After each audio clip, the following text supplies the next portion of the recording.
Here with reaction to my open and much more, Congressman Mike Waltz and Mark Green, both Afghanistan veterans. Gentlemen, thank you so much for being with us this evening. Now, you both fought for America in Afghanistan, and you're fighting for America right now in the halls of Congress. What we're seeing now is we have the highest inflation in 30 years. We have these left-wing radicals who are holding up the improvement of our roads and bridges and waterways and ports because of this so-called $3.5 trillion infrastructure bill, which is for anything but infrastructure. I'll start with you, Congressman Waltz. What's your take on this? Well, Judge, I didn't almost die for this country twice to have my children growing up in a country led by socialists or a world led by Chinese communists. But that's exactly the road that we're on right now. And what I think you're going to see play out over the next month is that they're going to go for the policies because they know if they can get these programs in place, Ronald Reagan said the fastest way to eternal life on earth is through a government program. They'll shave down the years that it's going to last. So, that free everything may end in 2025 versus 2028, and that'll allow them to take the price tag down a little bit.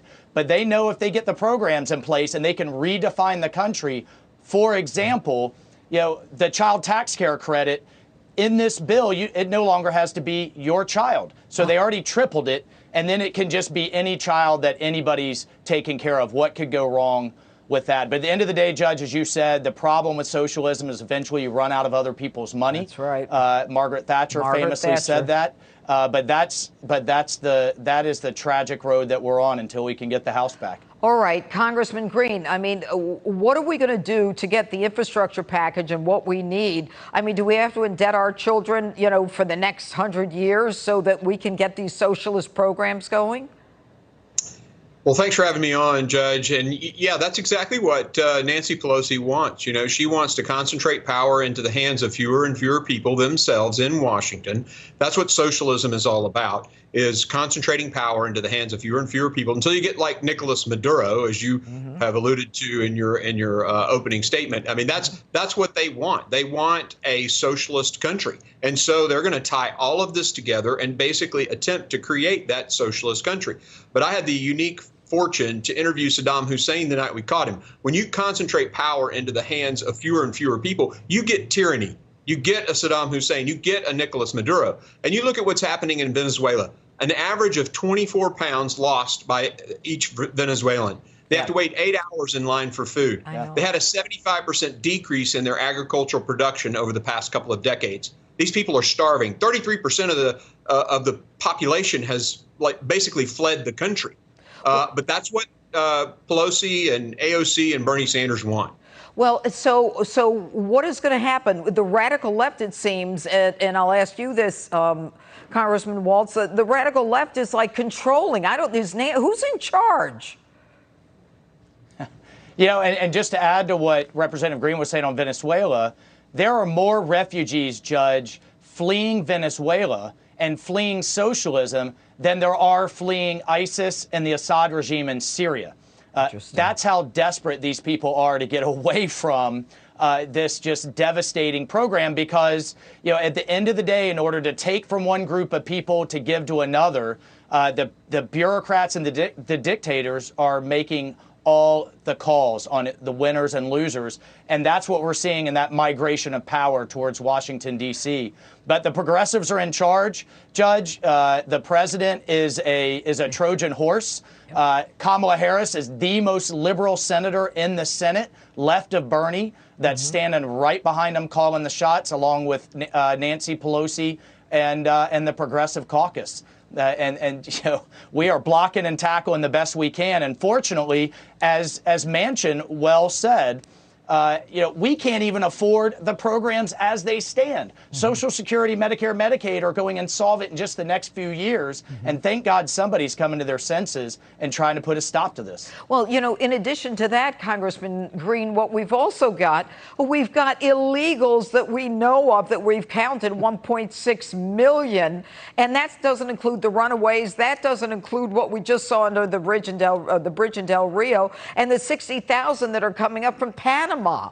I mean, it is socialism. How do we stop this? Absolutely. I mean, then it's tied together. It's all about the Democrats staying in power and concentrating power in their hands in Washington. The people coming across the southern border, that open border, which they opened, they know they'll come to America. They'll have children that'll vote Democrat. So that's why they're basically opening the southern border. When it was Cubans rioting in July, and they basically said no Cubans coming. Why? Because Cubans vote Republican. Well, we have to stop these guys, and of course that means pushing back, winning elections, and we're going to take the House back in 22. There's no doubt about it. Nancy Pelosi will not be the Speaker in the next Congress. That's what we have to do. And of course, here you got Manchin and Sinema pushing back. Hopefully they'll stay the course. The bill's so crazy right now, there are moderate Democrats that aren't joining with the progressives. So she can't even get her team together on this, thank goodness. Good. And, finally, let me ask you this. I mean, this week we had the hearing with Milley and Austin and McKenzie, and they said they told the president, you should keep the troops there. We know the president lied. But more than that, what we're seeing is when the president lies, people die. So when he lied, and I'll go to you, Congressman Waltz, when he lied, people died, whether it was at the airport in Kabul, our servicemen, or even with the over-the-horizon capability where he killed 7 children. I mean, the lies end up in deaths of people. Yeah, here's the biggest lie, and when it comes to American citizens, Tony Blinken keeps using this number of just 100 left behind, but then he puts in a quick caveat and says that wanted to leave. And I would love to ask him, if he was given the choice to leave Afghanistan but leave his family behind, would he leave them behind? Hell no. And should they then be categorized as not wanting to leave? Judge, there was just a plane that landed in Chicago yesterday. Thank God for these veterans that went in and got them out. That had 116 Americans, green card holders, and legal permanent residents. We got another 7 across the border in Tajikistan yesterday. So they're lying about the numbers. And then the other thing they're lying about is that they can do counterterrorism in Afghanistan without any diplomats, troops, intelligence, bases, or anything on the ground. And that's a lie, and America is a lot less safe because of it. No question. Congressman, thank you both so much for being here. Congressman Waltz and Green.